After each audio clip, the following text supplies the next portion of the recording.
gusto saludarles. Estamos iniciando nuestro espacio de todas las noches con invitados especiales de distintos ámbitos, la política, de los deportes, la cultura y también del mundo de las leyes, que es tan importante comprender y entender para que también mejore la calidad de la justicia en nuestro país. Por eso es muy importante nuestro invitado de hoy, no solamente por una carrera impecable en el ámbito jurídico, sino también porque es uno de los candidatos a fiscal general del Estado que ha sido mejor conceptuado. Él se llama Gustavo Enrique Santander Dans. Queremos presentarle primero una semblanza y comenzamos a hablar con nuestro invitado de hoy, Conversando la Noche.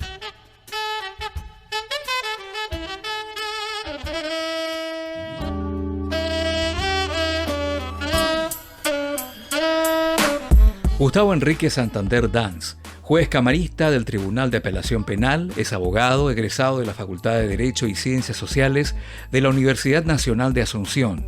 Tiene un posgrado de especialización en metodología de la investigación aplicada por la Universidad Nacional de Asunción. Además, cursó el doctorado en la Facultad de Derecho y Ciencias Sociales de la Universidad Nacional de Asunción, Escuela Judicial del Paraguay, dependiente del Consejo de la Magistratura. Posgrado a nivel de maestría en Derecho Penal, parte general y especial, así como la metodología del derecho y técnica jurídica. Posgrado a nivel de maestría en Fundamentos Teóricos del Procedimiento Penal y Metodología del Derecho. Cuenta con un diplomado en Ciencias Penales de la INESIP Paraguay. Actualización en Didáctica Universitaria, Facultad de Derecho y Ciencias Sociales de la Universidad Nacional de Asunción. Actualmente es candidato a Fiscal General del Estado.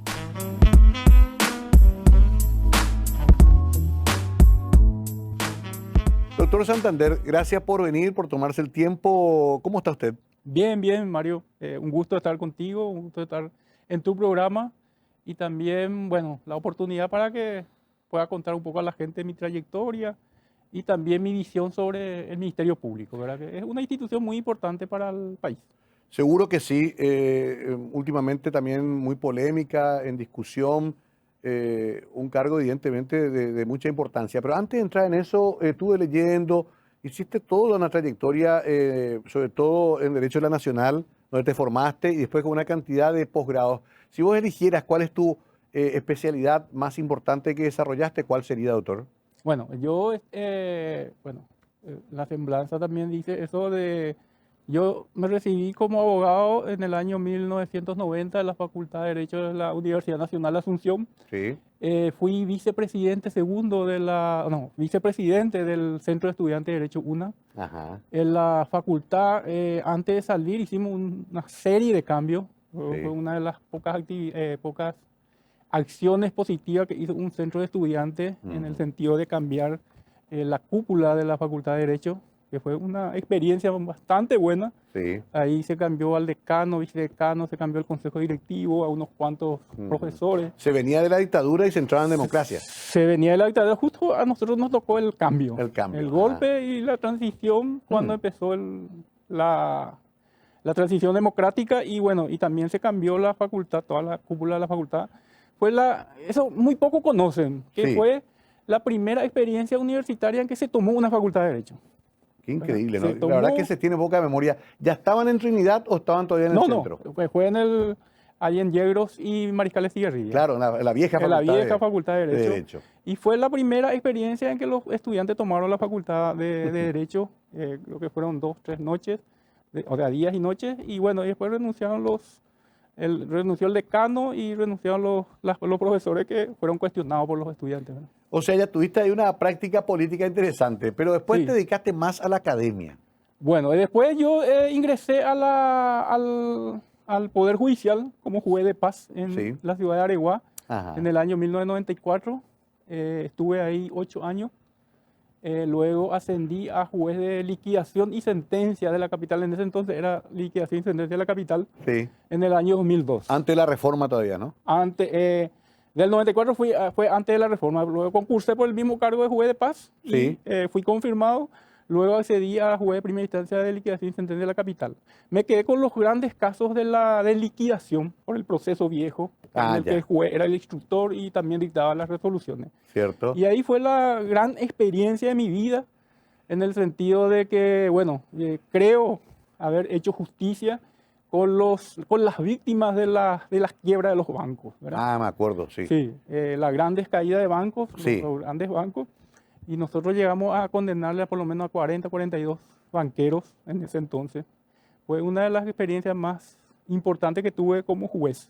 Me acuerdo perfectamente de un momento muy difícil de la vida del Paraguay, que después sufrió también varios cambios legislativos en cuanto a controlar mejor el dinero de los bancos, Sí, ¿no? a partir de ahí creo que se creó la superintendencia de bancos que antes no existía y bueno, se controló el funcionamiento de los bancos. Claro. Y Pero, después continuaste ascendiendo en el Poder Judicial. bueno, después estuve 15 años como juez de primera instancia o juez ya de sentencia, Ajá. haciendo juicios orales. Estuve haciendo, bueno, más o menos 2000 juicios orales en todo eso, en Claro. esos tiempos, ¿verdad? Ya con el nuevo método. Con el nuevo Código Procesal Penal, ¿verdad? Sí. Y luego en el 2016 ascendí a miembro de Cámara de Apelación, Primera Sala de la Capital, que anda hasta donde estoy hasta ahora. Hasta ahora estás. Sí. Para presentarte, para postularte como fiscal general de Estado, no hace falta que renuncie a ese cargo. No hace falta. No, Sí, no, sí, sí. no. No, es la posibilidad que te da la Constitución en el sentido Sí. de que puedas uno concursar por un cargo. Ya concursé para miembro de Corte Suprema de Justicia, estuve en la terna. Ajá. Y bueno, y esta es otra de las experiencias en donde estoy también persiguiendo de poder llegar a ser fiscal general del Estado. Hay buenas referencias, vos, doctor, no quiero decirte para halagarte, pero hay buenas referencias. Por lo que veo, tu foja también de servicio es bastante extensa. Tenés más de 30 años de experiencia En total tengo 27 años en el 27, Poder Judicial. en el Poder Y Judicial. siempre digo, aunque bueno, un poco de soberbia en el sentido de que yo nunca fui procesado en el jurado de enjuiciamiento de magistrado. Ah, no. No, nunca conocí lo que es estar en el jurado de enjuiciamiento de magistrado. ¿Y llegaste a ejercer como abogado? Y muy poco tiempo, Poquito. porque yo me recibí 90 y en el 94 ya ya ingresé como juez de paz. Y por lo tanto es muy poco mi experiencia como abogado litigante, ¿verdad? Entiendo. Para redondear un poco toda esa historia tuya, después vamos a entrar un poco más en tu pensamiento sobre qué hay que hacer con el Ministerio Público. Es interesante saber, vos llegaste a este cargo que estás ahora y ya después de eso, ¿cuál es lo superior que hay? Ya Ahora, dentro del Poder Judicial es la Corte Suprema de Justicia. directamente. Sí, directamente. Y afuera es el Ministerio Público, que es uno de los cargos que yo considero más importantes fuera de los poderes del Estado, ¿verdad? Que es el legislativo, ejecutivo y judicial. Y yo creo que ya viene después del Ministerio Público, porque tiene Claro. una gran trascendencia en el sistema judicial del Paraguay. Totalmente. Y la gente siempre quiere saber un poco también la parte más humana. ¿Estás casado? ¿Tenés hijos? Sí. ¿Sos jefe de familia? Sí. Yo hace, 27, 28 años también que estoy casado. Tengo 2 hijas ya universitarias. Provengo de una familia donde también hay una concepción del matrimonio, en el sentido de que mis padres tuvieron 62 años unidos en matrimonio, ¿verdad? Qué bárbaro. O sea, Y bien, mis abuelos paternos estuvieron 65 años unidos en matrimonio, ¿verdad? con esos ejemplos nadie puede correr ahí, ¿eh? Todo tiene que quedarse adentro Por del lo matrimonio. tanto, sí, Por lo claro. tanto. ¿Alguna de tus hijas siguió la carrera? No, derecho? no. Una está como estudiante de medicina en la Universidad Católica. Y Ajá. la menor, se fue al exterior a estudiar, ¿verdad? Ah, ya. Pero Ya no aplicó una beca y ahora está trabajando y estudiando en el exterior. en el exterior. No, entiendo, hasta es mejor, doctor, porque hay un problema también ahora de vinculación de estudios jurídicos de jueces con el sistema judicial paraguayo, y eso también se cuestiona. Todo ahora se mira, ¿verdad? Sí, Todo se mira. No, yo tengo la suerte de que no hayan estudiado Derecho, ¿verdad? Porque Claro. realmente es un problema grande para el que está ocupando el cargo, de que también su hijo se dedica a la profesión o su señora se dedica a la profesión. Por suerte mi señora no se dedica a la profesión, no Claro. es abogada, ella es una empresaria independiente, tiene su propia empresa y trabaja, independientemente. En ¿verdad? otro ámbito. En otro ámbito. Eso evita la colisión de intereses, ¿no? De conflicto de intereses, ¿no? Claro, porque hay que ser realista. Nosotros somos mal pensados y a veces uno dice, no se le contrata al abogado por ser mejor, sino que por ser hijo de fulano. ¿verdad? Claro, ¿verdad? exacto, sí. O sea, Siempre está así esa- funciona. Entonces, éticamente es muy complicado que uno tenga un hijo o una señora o alguien que esté ejerciendo la profesión. Y bueno, pero hay que decir también que existe la libertad de trabajar, ¿verdad? Claro, ese es el problema, es una especie de situación muy difícil para la persona que pasa por eso, pero no fue tu caso. En cuanto al tema político, se ha criticado mucho de que muchos magistrados actúan en política. Incluso ahora hubo una lista de los que participaron activamente en internas partidarias. En tu caso, vos Bueno, no yo, hiciste política. ese fue una de las, no sé si virtudes o no, era en que cuando ingresé como juez de paz,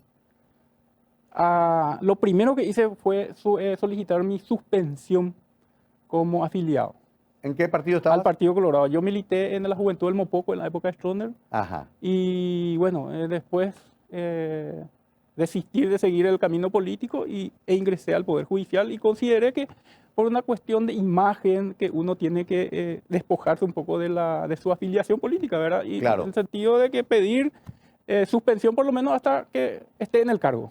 Qué interesante eso, porque justamente eso fue lo que nos hicieron muchos. Parece que no había luego obligación legal. No, no, Era una no. cuestión En el más ética. 94 yo cuando ingresé no había ninguna obligación ni legal ni ética porque el Tribunal Ético del Poder Judicial se instaló creo que en el año 2009, ¿verdad? Recién. 2007 2009. Recién. Sí, nunca se exigió Claro. a los magistrados que puedan demostrar de no estar afiliados a un partido político, ¿verdad? O sea, vos lo hiciste por iniciativa propia Por en ese iniciativa, porque creo que es una cuestión ética para resguardar la imagen del Poder Judicial, del juez especialmente, ¿verdad? momento. Y por tu edad también entiendo que viviste parte de la dictadura. O sea, Sí, sí, sí. Yo conociste bien ese sistema. los últimos tiempos en el sentido, bueno, cuando estuve en la Facultad de Derecho, cuando ingresé en el año 1985, empezaron también las grandes movilizaciones contra la dictadura, ¿verdad? Ustedes recordarán que ustedes más. Me acuerdo también, sí. En que, bueno, y ahí yo empecé a hacer también política gremial en el sentido de estar al lado de los que estaban enfrente de Claro. enfrentando a la dictadura, ¿verdad? Buscando la apertura democrática La de Paraguay. apertura democrática, sí. Ya De acuerdo. veníamos de una dictadura de 35 años. Sí, sí, sí, exactamente. Qué interesante saber eso también, porque te da como un respaldo moral. Vamos a la vuelta de la pausa a hablar un poquito de tus ideas con respecto al Ministerio Público. Ustedes, como jueces, generalmente confrontan con los fiscales. Sí. Vos conocés bien el sistema, ¿verdad? O tienen que sopesar si la acusación de un fiscal es o no sólida y a veces hasta tienen que absolver. ¿Cuál fue tu relación? Antes de la pausa nomás quiero saber, ¿cómo te manejaste vos en general con los representantes del Ministerio Público? Bueno, en general, muy bien. Yo fui también presidente de la Asociación de Magistrados Judiciales del Paraguay, Ah, también. que es un gremio que agrupa a fiscales, defensores públicos, síndicos de jueces. quiebra y jueces, ¿verdad? Sí. Hasta ministro de corte incluso. Ya, Aunque tuve mucha confrontación con los ministros de corte, ¿verdad? Como Sí. gremialista. entiendo. Pero en general con los fiscales o con los defensores públicos siempre mantengo buenas relaciones hasta ahora, porque yo considero que el juez tiene que juzgar y resolver de acuerdo a los elementos que tiene a la vista, ¿verdad? Claro. ¿Nunca Lo que te falta- llamaron a presionar? Bueno, yo tuve grandes casos, Ah, sí. realmente sí, grandes casos. Ya le conté el tema de las quiebras de los bancos. Los bancos, ahí se habrá Sí. sido difícil ahí. Nosotros hicimos un recuento con los funcionarios en ese entonces de cuánto más o menos fue el perjuicio ocasionado y bueno, llegamos así a unos 100 millones de dólares, ¿verdad? Qué bárbaro. Solamente mis jugados. Qué bárbaro. Sí. Dinero de la gente. Dinero ahorro. de la gente, ahorro de la gente que perdieron lastimosamente, ¿verdad? O sea que ya en esa época vos estabas acostumbrado también a soportar presiones. Claro, sobre todo presiones y por sobre todas las cosas tentaciones porque se movían grandes cantidades de dinero y lastimosamente, bueno, todas mis sentencias no fueron ni anuladas ni revocadas. Todas mis sentencias. Ninguna. No. Pero prescribieron o se extinguieron por el camino. Vamos a seguir hablando. Estamos conociendo al doctor Santander, muy interesante. Puede ser fiscal general del Estado, un cargo de vital importancia en Paraguay. Y es bueno conocer sus pensamientos, pero también su hoja de servicios, su hoja de vida, que dice mucho de un ser humano. Ya volvemos con nuestro invitado conversando la noche en Mega TV.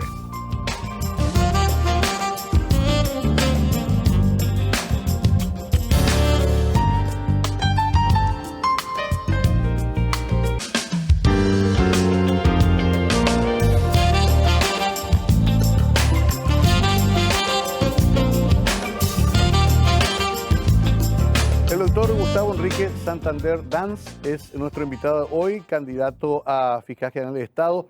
El apellido Dance es poco conocido en Paraguay. ¿De dónde era tu mamá? Es único. ¿Verdad? Somos dos familias, creo. Mi abuelo paterno es de España, de La Coruña, de España. Ya, de La Vino a Coruña. Paraguay y se instaló en la azucarera paraguaya.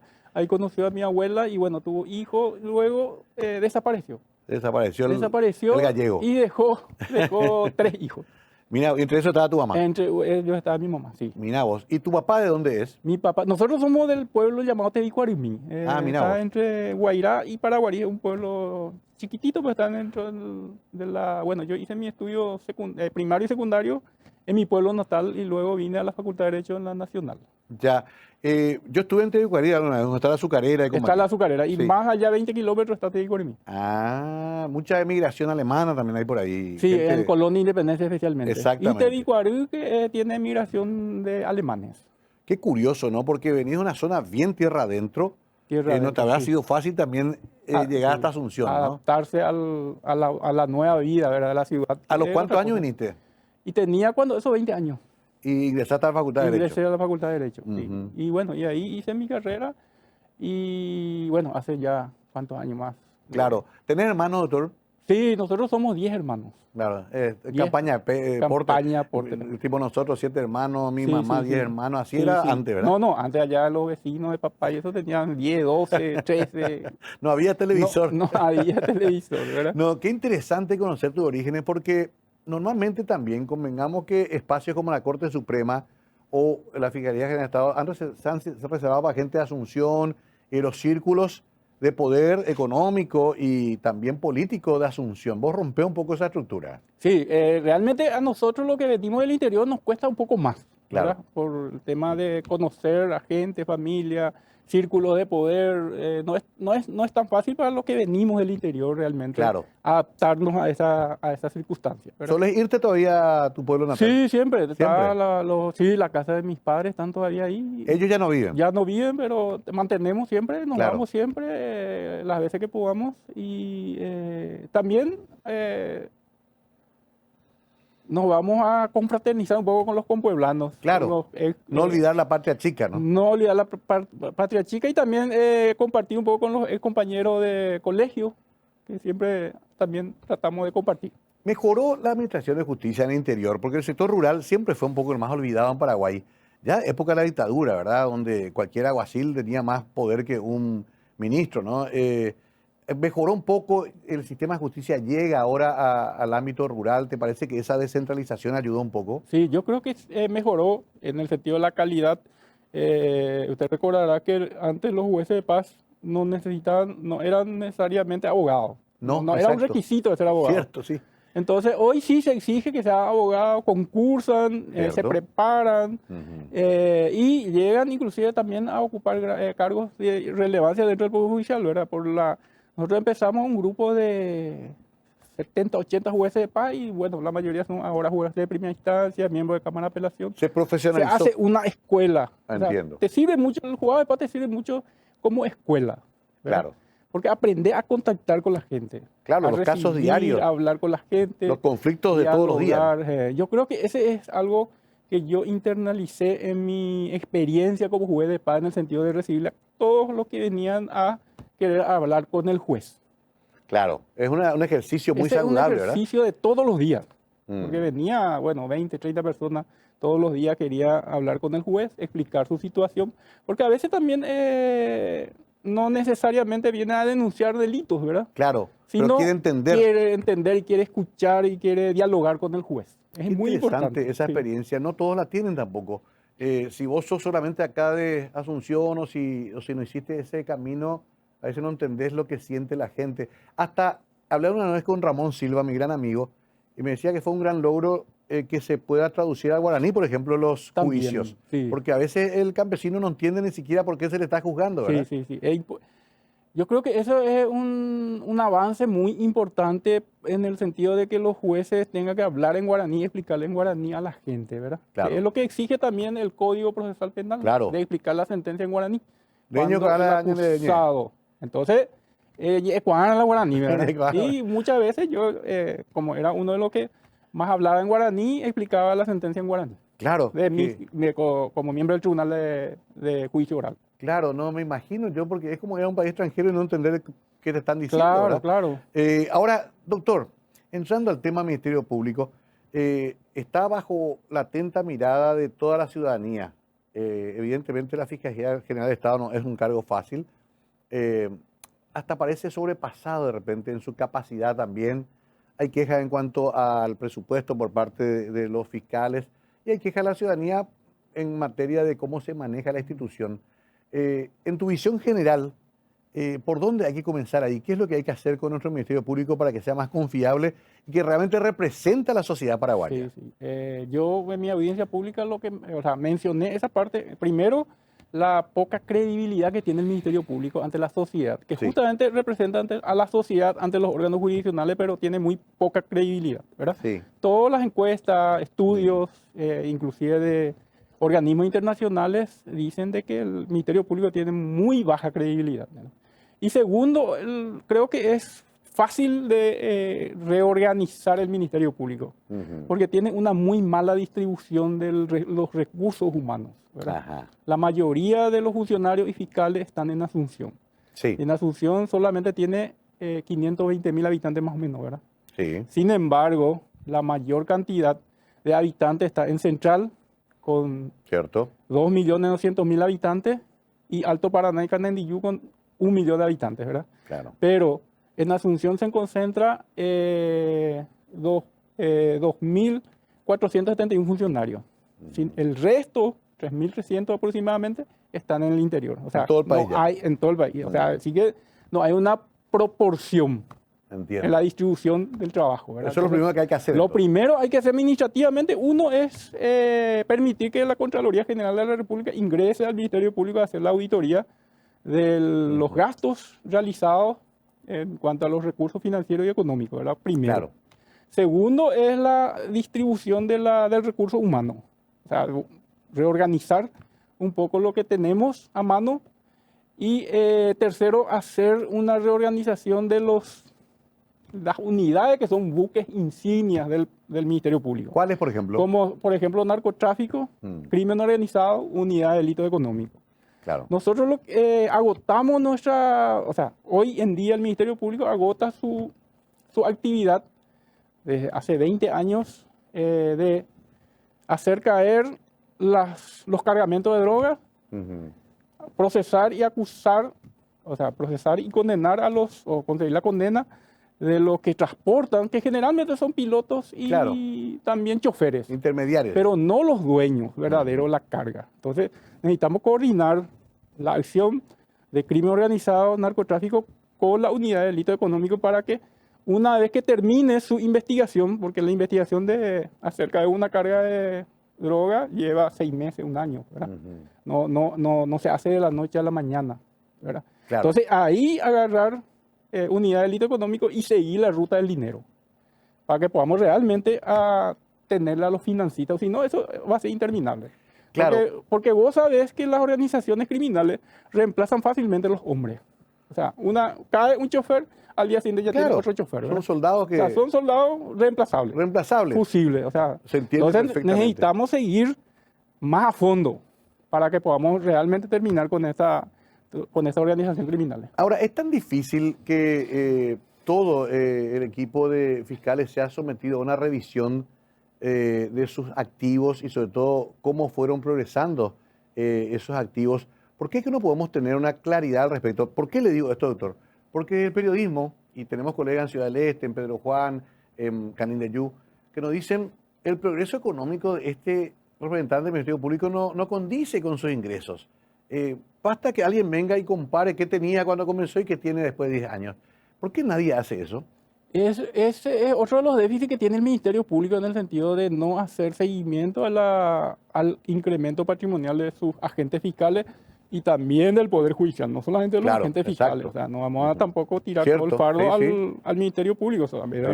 a los integrantes del Poder Judicial, porque no se investiga, lastimosamente no se No se investiga. hace un seguimiento, ¿no? No se hace un seguimiento porque es imposible que un fiscal pueda vivir un barrio cerrado, por ejemplo, como el Paraná Country Club, ¿verdad? Claro, Es imposible claro. con el sueldo que uno gana. Exacto, O exacto. sea, entonces hay que hacer seguimiento, o sea, hay que ponerse el papel que a uno le toca, que es la de investigar y procesar y luchar contra la corrupción. En tu caso particular, vos hiciste tu declaración de bienes, Sí, desde el año 94 hasta hoy yo tengo... vas repitiendo, vas presentando. Sí, periódicamente siempre voy presentando mi Ya. declaración jurada de bienes. Tenés, digamos, tranquilidad absoluta en cuanto a... Tranquilidad absoluta. Pues yo tengo una situación especial.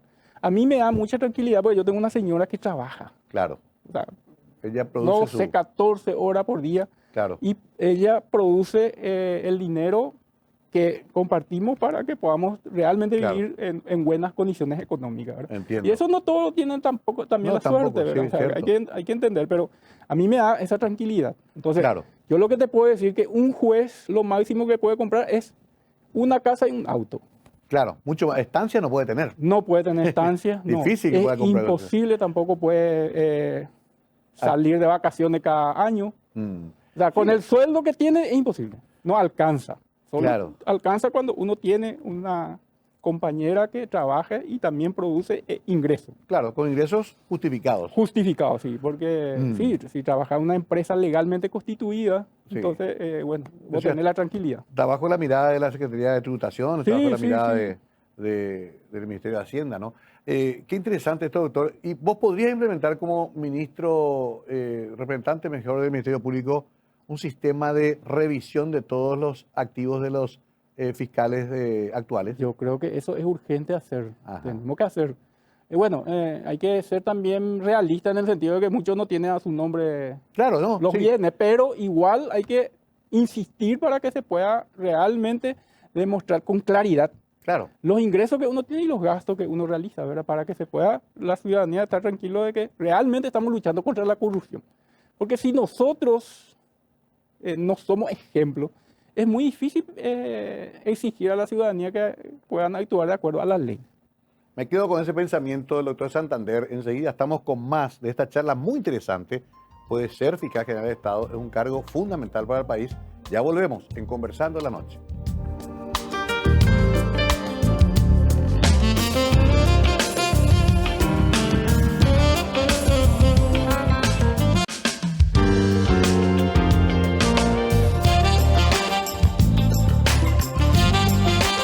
El doctor Santander con nosotros está en esa línea de posible ocupación de un cargo muy importante como es la Fiscalía General de Estado. Un cargo, doctor, que convengamos está siempre en tela de juicio y genera mucha tensión. También hay muchas influencias políticas. ¿Cómo te manejarías vos en ese caso? Porque evidentemente la clase política quiere controlar la Fiscalía. ¿Cómo Claro. evitarías que eso ocurra? Bueno, la experiencia te enseña de que uno cuando tiene un poder realmente es pasible de ser presionado. Claro. Y eso te cuenta la ciencia política, ¿verdad? De que el Ajá. que tiene poder de decisión es sujeto de ser presionado para tomar una u otra decisión. Entonces ahí uno es donde tiene que demostrar carácter, temperamento, ¿verdad? Y es lo que siempre cuento así en público cuando tengo posibilidad y también la audiencia pública. Bueno, yo tuve casos en donde estaban procesados parientes de ministros de Cortes Sí. y no dudé en ordenar su detención. Tuve Ujú. 3 casos, ¿verdad? De Ujú. parientes de ministros de Cortes que estaban procesados. Uno de ellos era en el tema de los bancos, Ajá. otro era un tema de quiebra. Y en todos los casos se ordenó su detención como cualquier otro vecino, ¿verdad? Ujú. Eso demuestra de que uno tiene que saber que está como para recibir la presión y aguantar la presión. Aguantar. Ujú. Y también el Ministerio Público es así, ¿verdad? Uno tiene que aguantar la presión que hay. Realmente, cuando uno tiene la conciencia tranquila y no tiene techo de vidrio, puede aguantar la presión. Ahí quiero tocar un poquito algo del Poder Judicial, que es gran parte de tu experiencia profesional. Hay como una especie de sobrecarga de trabajo en el Poder Judicial actualmente. Sí. Decenas de juicios se posponen, vemos jueces corriendo de una sala a otra, porque en el mismo día tienen audiencias. ¿qué está pasando? ¿Hay demasiados casos? ¿Falta más personal? ¿Hay que ampliar más la base? ¿Cómo se puede resolver esa suerte de morosidad que ocurre más que nada por sobrecarga de trabajo? Yo creo que el cuello de botella está en el juzgado de garantía, en que eleva juicios orales Automáticamente. automáticamente, sin realmente hacer una valoración. Si hay elementos para enviar juicios orales, o también si tiene la importancia para que se pueda debatir un juicio oral y no llegar a acuerdos.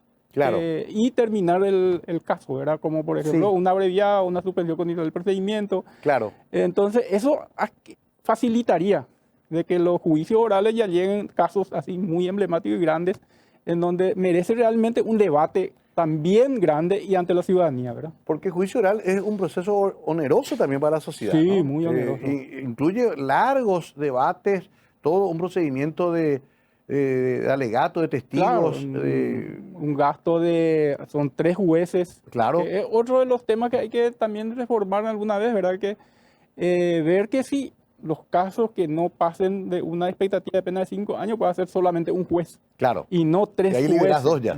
Porque yo tengo la experiencia de bolivianos que traen drogas de Bolivia, transportando a veces en su estómago, o a veces, bueno, de una u otra forma. En la ropa.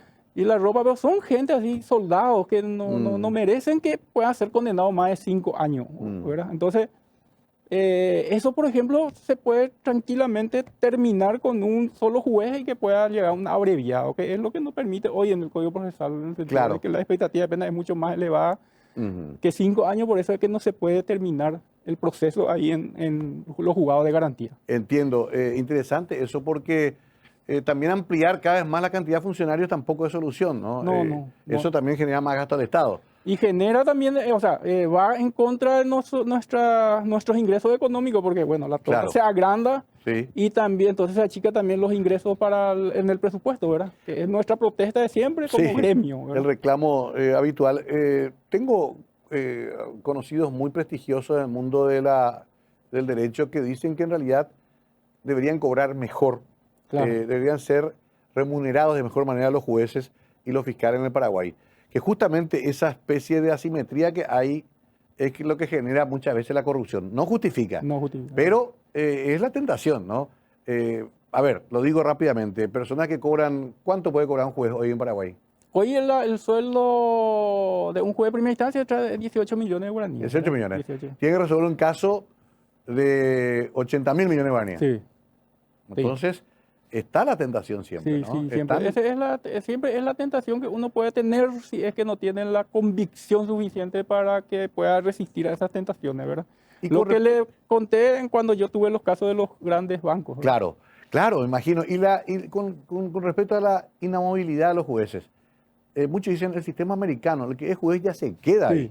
No tiene por qué ser revisado a cada momento, a no ser que cometa un delito. Claro, ¿verdad? esa es una de las garantías del justiciable, en el sentido de que el juez no esté dentro de los vaivenes políticos, no esté sometido a los vaivenes políticos, en el sentido de que es nombrado una sola vez y se jubila a los 75 años, como es nuestro caso, pero que es lo que garantiza al justiciable para que realmente el juez sea un juez independiente. Y no concursar nuevamente cada 5 años y ahí estar sometido otra vez a los tejes y manejes del Consejo de la Magistratura, luego a la Corte Suprema de Justicia. Claro, que además tiene representación parlamentaria, por lo tanto es eminentemente político, ¿no? Sí, yo conozco porque yo fui presidente de la Sociedad de Magistrados Judiciales del Paraguay, entonces recibía la queja de los miembros, de los asociados del interior del país, y fui el primero que usé la palabra feudalización de la justicia. Entiendo. Porque realmente hasta ahora, bueno, todavía no tampoco terminó eso de que se repartían las circunscripciones de cada ministro y bueno, cada ministro era dueño de esa circunscripción, ¿verdad? Exacto. Y nosotros protestábamos por eso y protestamos siempre, ¿verdad? Para que no haya más esa... ¿Eso se puede modificar solamente por reforma constitucional o se puede reformar la ley? No, eso es solamente por voluntad de los ministros directamente, que pueden rotar. O ahora hay un proyecto de ley que tuvo media sanción en la Cámara de Senadores de obligarle a ellos que cada 2 años pueda rotar, ¿verdad? Entiendo. Para que no no creen dependencia de los jueces con los ministros de corte. Claro, entiendo Porque ¿qué perfectamente. pasa con el tema de la feudalización que yo le llamé? Es que el juez está expuesto a las órdenes de ese ministro. Totalmente. ¿Por qué? Porque él es el que le tiene que confirmar después. Porque Claro. lastimosamente, bueno, muchos dicen, bueno, es una plenaria de la corte, pero cuando habla con los ministros te dice, el ministro Julano es el encargado de la circunscripción, por lo tanto, él tiene que emocionar tu nombre para que vos seas confirmado. Entonces está expuesto a ese ministro. Claro. Está no sometido, pero por lo menos tener una relación muy, muy grande con él. Claro, se genera una obediencia por lo menos, Una ¿no? obediencia por lo menos, ¿verdad? Sí. Y muchos jueces fueron destituidos por eso, ¿verdad? Por no estar, digamos, en consonancia con... Muchos no le obedecieron, no obedecieron a los ministros, entonces no fueron confirmados, y otros obedecieron y cometieron irregularidades en su función. Claro, y ahí van al jurado. Y igual al jurado, igual son también destituidos. ¿verdad? Eso puede cambiar entonces con una disposición interna. Por la voluntad de los ministros de corte que un día resuelvan, digan, bueno, cada 2 años rotamos las circunscripciones. En el caso de la fiscalía, ¿cómo es el sistema de nombramiento de los fiscales? Es el mismo procedimiento que los jueces. Ah, ya. O sea, no varía en ese sentido. Tampoco. No varía tampoco, ¿verdad? Y Pero vos no tenés una corte ahí. ahí no tenés la corte porque el Ministerio Público es un órgano unipersonal Sí. y vertical. Vertical, En el sentido que el fiscal general debe dar instrucciones generales, ¿verdad? Entiendo. Sobre determinados temas. Y es lo que nos falta un poco en el Ministerio, o sea, falta en el Ministerio Público, ¿verdad? Mm, Que haya un liderazgo jurídico. claro. En el sentido de que el fiscal general tenga así una decisión tomada sobre determinados temas. El que quiere ser fiscal hoy en el Paraguay, ¿por dónde comienza su carrera? ¿Cómo se presenta? Y generalmente son funcionarios del Ministerio Público, luego asistentes fiscales, Sí. luego ya concursa ante el Consejo de la Magistratura para ser fiscal. Ah, también en el Consejo. En el Consejo de la ¿Y Magistratura. quién le sí. confirma? Y le confirma la Corte Suprema de Justicia. A la Corte Igual, o Suprema. sea, el igual procedimiento que los jueces. No el fiscal general del Estado. varía. No, el fiscal general del Estado. Ese es Ah. otro de los problemas que tenemos con Claro. el fiscal no le elige a los el fiscal general no le elige a los fiscales, A sus colaboradores. a sus colaboradores. Mira que- Entonces, bueno, no, ahí tampoco ha sido y tampoco lo puede destituir, ¿verdad? Porque la destitución lo tiene que hacer el jurado de enjuiciamiento del magistrado. Es curioso, porque el fiscal general del Estado tiene un gran poder, pero se le saca algunos elementos de decisión muy importantes. Le saca sí, porque no le puede nombrar y tampoco le puede destituir. Claro. Eso fue diseñado así. Así fue diseñado por la Constitución Nacional. ¿Será jurisprudencia de otros países? ¿Se trajo un sistema que se usa afuera seguramente, no? Eso fue uno de los, siempre recuerda a tu hermano Adolfo que criticaba Sí. al poder constituyente en el sentido de que quieren inventar algo que ya en otros países sirvió como experiencia. Por ejemplo, el tema de nombramiento de ministro de Cortes. Sí. ¿verdad? En los Estados Unidos el ministro de Cortes es nombrado directamente por el presidente Directamente. con acuerdo del Senado. O sea, el presidente envía el nombre de quien considera que debe ser el ministro de Cortes y el Senado hace la evaluación correspondiente y su acuerdo. No pasa por otra No instancia. pasa por el Consejo de la Magistratura como No. en nuestro caso. De hecho, Donald Trump nombró una jueza antes de irse. Claro, antes de irse, porque aprobó. porque es lo más sano. Mm, Porque no está sometido el candidato a ministro a vaivenes, a hacer lobbies Claro. con los políticos, sino simplemente lo va con el presidente y el Senado acepta, ¿verdad? Interesante aprender. ¿Vos enseñás también en la facultad todavía? Yo estoy en la facultad de Uninorte hace 20 años. Hace 20 años, sí. La docencia también es un ejercicio Sí, es un saludable, ¿no? ejercicio, sí, porque es algo que también te mantiene actualizado.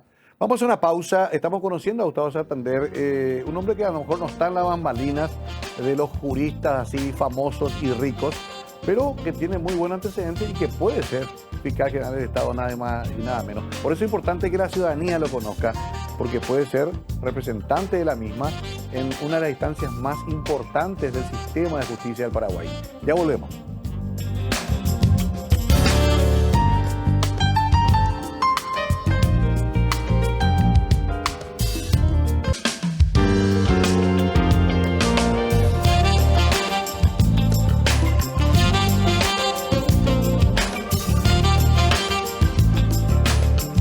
El doctor Gustavo Santander Dans es nuestro invitado de hoy, última parte del programa. Vamos a aprovechar para hacer unas reflexiones finales acerca de este delicado cargo del fiscal general del Estado que, dicho sea de paso, doctor, no ha sido fácil para los fiscales anteriores terminar bien sus funciones. Han Sí. tenido cuestionamientos, procesos.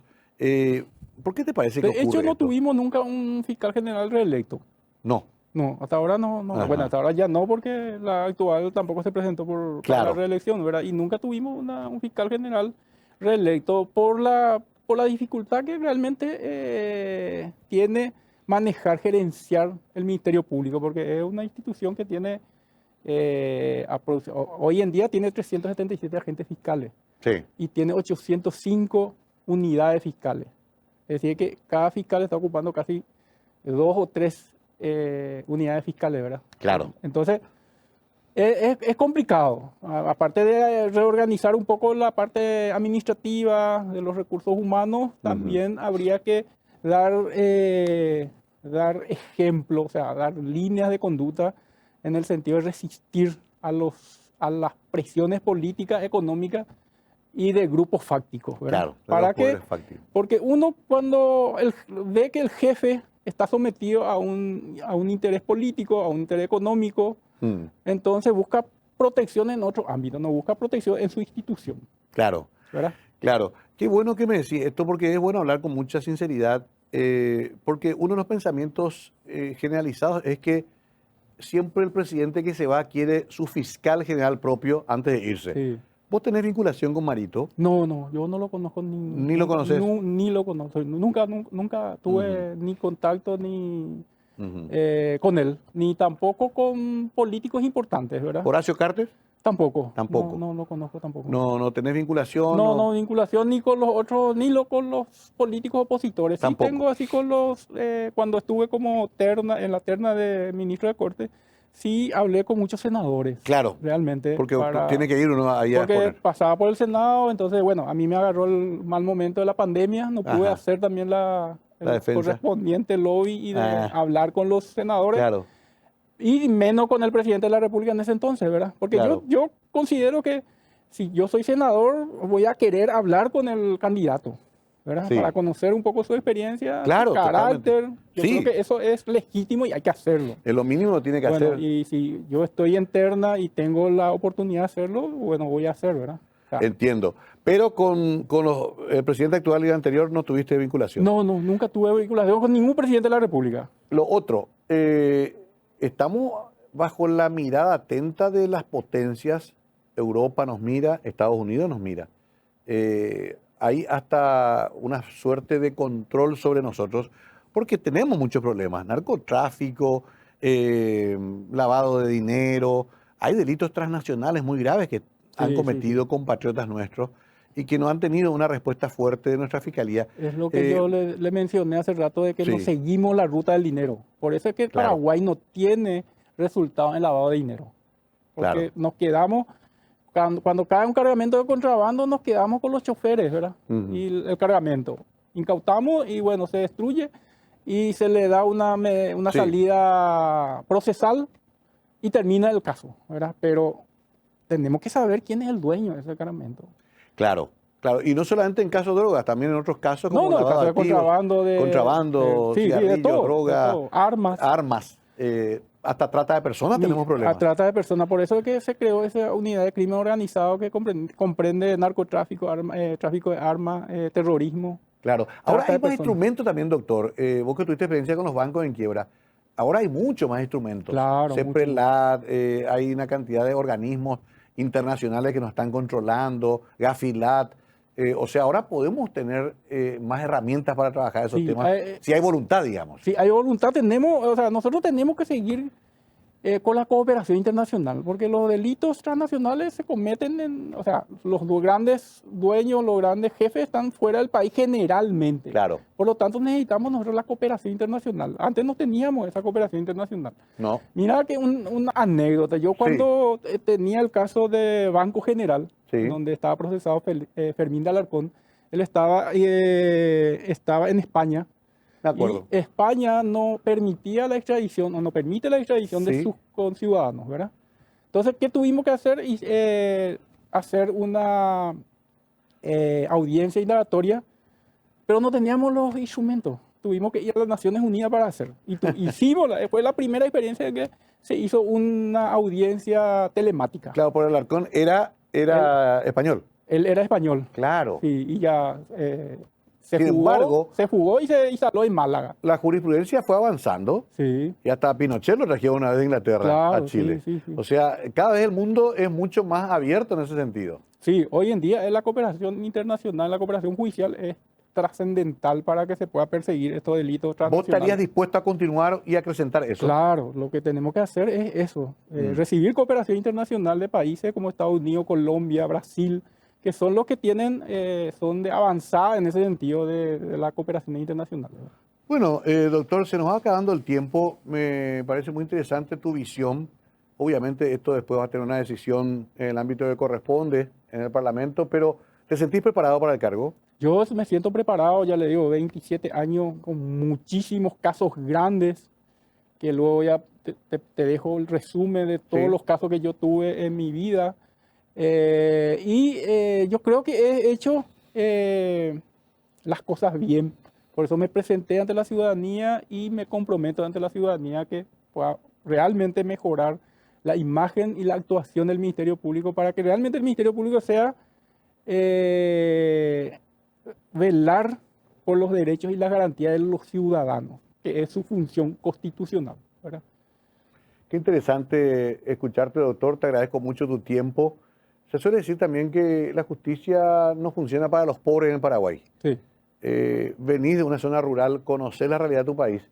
¿Te parece que puede cambiar eso también con un nuevo Ministerio Público?